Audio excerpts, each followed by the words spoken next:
নমস্কার বন্ধুরা, ৩৫ লাইফস্টাইল চ্যানেলের নতুন আরও একটি ভিডিওতে তোমাদের প্রত্যেককে জানাই আবারও একবার সুস্বাগতম। আজকে আবারও বেরিয়ে পড়েছি বন্ধুরা। হ্যাঁ, আজকে আবারও বেরিয়ে পড়েছি আমাদের সকলের মা, আমাদের সকলের প্রিয় মা, বড় মাকে দর্শন করার উদ্দেশ্যে। এর আগে একটা ভিডিও দিয়েছিলাম বন্ধুরা, বেশ কয়েক মাস হলো। সেই ভিডিওতে সমস্ত ডিটেলস দেওয়া আছে, কিভাবে তোমরা আসবে মায়ের মন্দিরে, কিভাবে ডালা সংগ্রহ করবে, পুজোর সময়, মাকে দর্শনের সময়, সমস্ত কিছু ডিটেলস সেই ভিডিওটাতে আছে।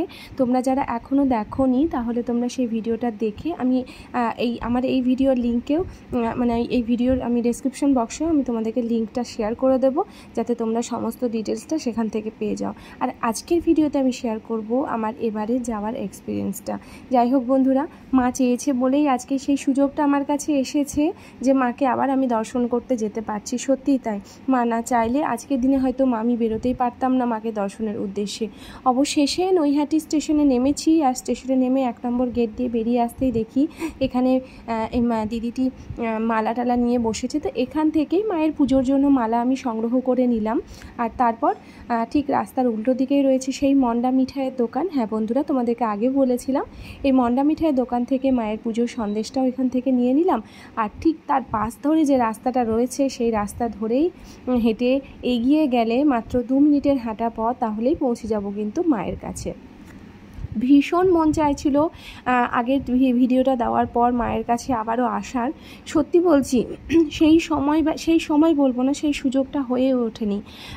আর আজকে মা চেয়েছে বলেই সেই সুযোগটা সত্যিই পেয়েছি আমি আবারও। তাই মায়ের কাছে আমি তোমাদের সকলের হয়ে একটাই প্রার্থনা করব, যেন মা তোমাদের প্রত্যেককে ভালো রাখে, প্রত্যেকের মনস্কামনা যেন মা পূরণ করেন।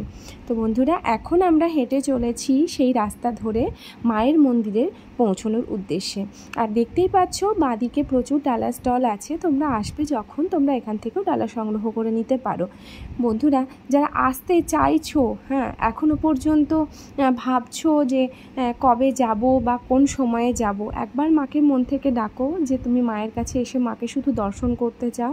দেখো, মা তোমাদের কাছেও এরকমভাবেই সুযোগটা নিয়ে এসে দেবেন। আর এখন এগিয়ে যাচ্ছি। জানি না আজকে লাইনটা ঠিক কতটা বড়। তো এবারে লাইনটা না আর সামনে যে মেন রাস্তার ওপরে ছিল সেখানে নয়, সামনে মায়ের মন্দিরে কাজ চলছে, যে জন্য লাইনটা মায়ের মন্দিরে ঢোকার আগে বাঁদিকে একটা গলি রয়েছে, সেই গলির ভেতরেই লাইনটা এখন করা হয়ে থাকে। ওখানে গেলেই তোমরা দেখতে পাবে। তো যাই হোক, সেই লাইনের শেষ প্রান্ত খুঁজে পাওয়ার জন্য এখন আমরা এগিয়ে চলছি। বেশ অনেকক্ষণ হয়ে গেল, আমরা এখনও পর্যন্ত লাইনটার শেষ খুঁজে পাইনি। জানি না কোথায় শেষ আছে।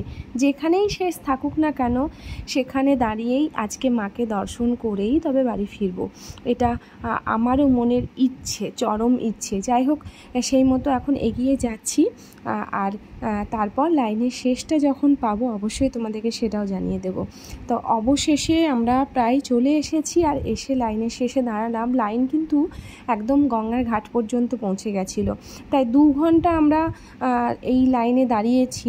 2 ঘন্টা লাইনে দাঁড়ানোর পর অবশেষে বন্ধুরা, অবশেষে মায়ের কাছে, মায়ের মন্দিরের ভেতরে প্রবেশ করার সুযোগ আমরা পেয়েছি। তো এবার কিন্তু বিধিনিষেধটা এতটা ছিল না, তাই ভিডিওগ্রাফি করাতে কোনো সমস্যা হয়নি। চেষ্টা করেছি, আমি তো মাকে দর্শন করলাম, আমি আমার মনস্কামনা জানালাম, আমার সঙ্গে সঙ্গে যাতে তোমাদেরকেও মাকে সম্পূর্ণরূপে দর্শন করাতে পারি সেই চেষ্টাটাই আমি করেছি। পুজো দিয়েছি, সেখানে পুজো দেওয়ার সিস্টেম আগেও জানিয়েছিলাম। পূজারী যিনি থাকবেন উনি হাত থেকে ডালাটা নেবেন এবং ওখানে মায়ের পুজোর সামগ্রীগুলো উনি নিয়ে বাকিটা তোমাদেরকে আবার উনি ফেরত দিয়ে দেবেন। ঠিক আছে, এটাই সিস্টেম। তো যাই হোক না কেন, মাকে পুজো দিয়েছি এবং মায়ের কাছ পর্যন্ত যেতে পেরেছিলাম। একদম কাছে বলবো না, এই যে ঠিক এতটা কাছে পৌঁছতে পেরেছিলাম, মাকে প্রাণ ভরে দর্শন করতে পেরেছি, এটাই আমার কাছে বড় পাওয়া। মা যেন সবার মঙ্গল করেন, তোমাদের সকলকে ভালো রাখেন, এটাই চাইবো। তো বন্ধুরা, আর ভিডিওটা বড় করছি না, এই পর্যন্ত। তোমরা সুস্থ থেকো, ভালো থাকো।